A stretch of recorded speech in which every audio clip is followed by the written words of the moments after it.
Hey everyone, Dr. C here, and today I'm pretending to come from a Buddhist temple in Luang Prabang, Laos, which is in Southeast Asia. Today I want to talk to you about some of the functions of myth. Now, we already talked about the functionalist perspective, which says that myths serve a variety of functions in our world. Again, this is Malinowski's idea that myths are really real to the people who believe in them.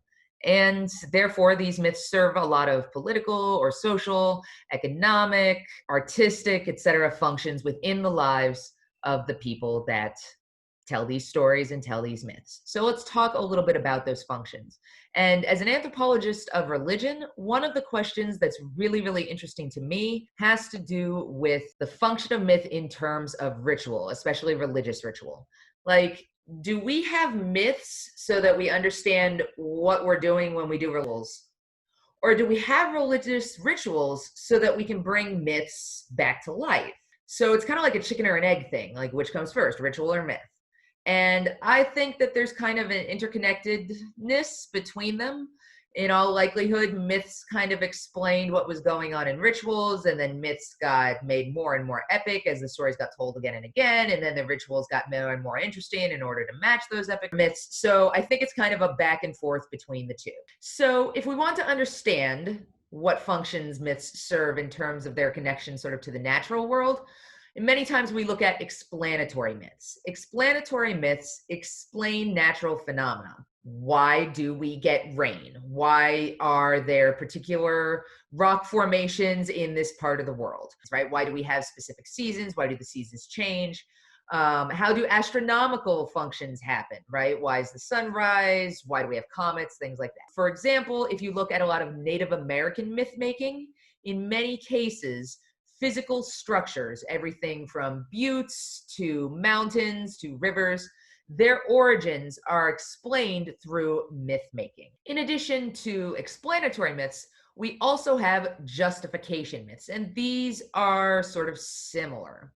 These don't explain natural phenomena so much, but they justify human interaction with natural phenomena. So why do we perform certain rituals? Why do we plant at a certain time of year? Why do women have babies and men don't? Why do we follow a particular political leader? Why do we follow a particular religion? Why in our religion do we not eat or drink certain things? So in many cases, we already have behaviors that exist, and we just want to justify those behaviors. We're not trying to explain nature, we're trying to justify what we humans do. Another function of myth is to validate or authenticate a group's existence.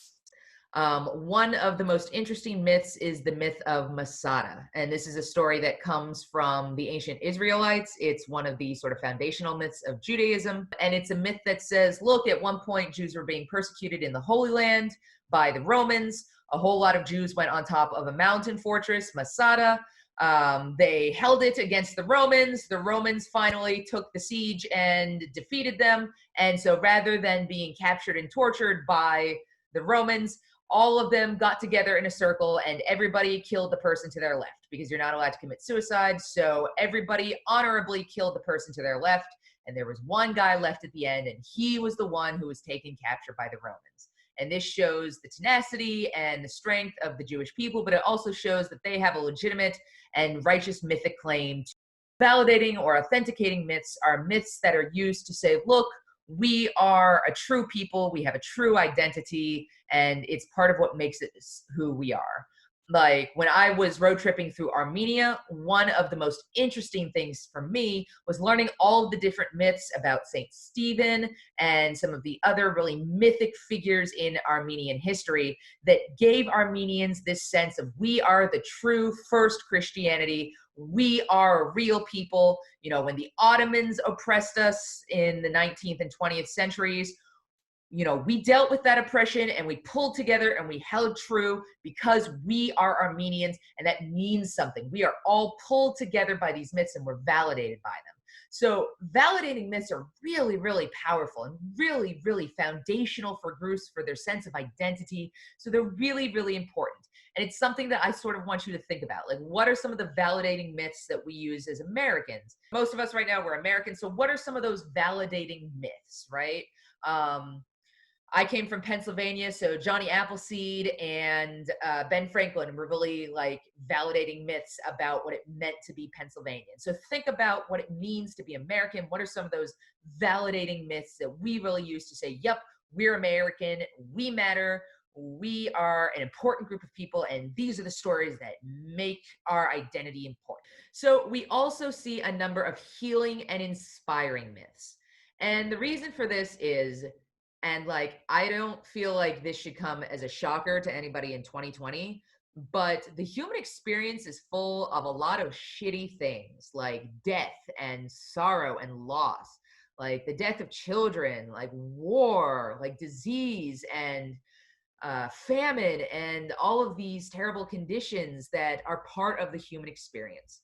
And in many cases, myths are supposed to create a sense of solace, a sense of healing. They help us to cope with pain and suffering. So we can look to certain mythic characters to go, oh, all right, I can relate to them. Their sorrow is my sorrow, and I see them triumph and overcome that sorrow, and I can triumph and overcome as well. So myths can really be about inspiring us and healing us and helping us to cope with terrible things in our lives and helping us to cope, especially with the difficulties that come with our bodies and aging and death. Okay, guys, so now that we've talked about the functions of myths, I want to talk about sort of the 5 main categories or types of myths. And this is very broad, these aren't hard and fast. And a lot of myths fall into multiple of these categories, but they're a good way for us to sort of frame the discussion. So the 5 main types of myths are myths about Genesis, beginnings, eschatology, end times, heroes, which are heroes, danger, which can be both danger from nature or monsters, and sort of a time wisdom category, things relating to time, knowledge, wisdom, etc. So first, let's begin with myths of origins or Genesis myths. Genesis myths are focused on the beginning. So almost all major religion have some form of Genesis or beginning myth, but all peoples have their origins. So even if we're not talking about the origin of the universe, we also have myths of origins that tell us about the origins or beginnings of a group of people. You know, where did our ancestors come from? So those kind of origin myths. Second, we have eschatological myths. That's a big-ass academic term, which means myths of end times.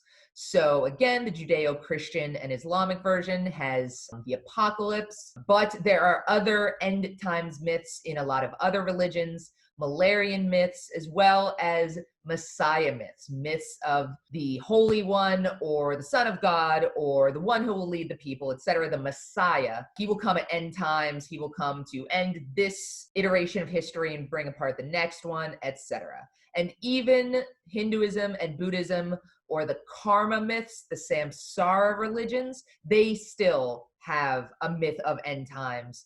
All religions, a lot of peoples, cultures, etc., have this idea of the end myth. So our third type of myth is the heroes myth. And this type of myth includes a lot of different types of heroes. So you can have cultural heroes like Hercules, you can have founding fathers. The Ataturk myth and the mythology around Ataturk, the father of modern Turkey, is a great example. You can also have religious figures like prophets. Their stories have a lot of the same elements of heroic myths. But heroic myths really derive from the hero's journey, and they include a lot of very specific types of themes like gallantry and sacrifice, loyalty, putting the group above the individual, patriotism, fearlessness, right? These are a lot of the themes that are very, very common in hero myths. So on the other side, we also have danger myths. And we are going to be looking at a lot of danger myths this semester, like a ton of them. Most of the myths around vampires and werewolves in particular are danger myths. And danger myths are warnings. They are warnings about danger, death, natural disaster, monsters, the things that go bump in the night. So all of the mythoses that focus on demons and creatures and plagues and famines. These are all monster myths, warning myths. We put them together as this category of danger myths. And then finally, we have myths that deal with time and wisdom. So these are myths of rebirth, of eternity, myths that talk about immortality, myths that focus on why we have different seasons and the way that time is distributed. But a lot of times, time myths also connect into knowledge, remembering, forgetting, knowing things ahead of time. A great example is the Cassandra myth that comes out of Greek and Roman mythology. You know, Cassandra was the one who could see the future, but nobody ever believed her, and that was her curse. These are myths that help us to think about human experience in a broader, mortality-oriented focus. We think about our place in the human experience, how short our lives are, how fleeting time is, how easy it is to forget. All of these fit into that category of time and wisdom myths. All right, guys, that's it. Short and sweet. Let me know if you have any questions, and thank you so much for tuning in.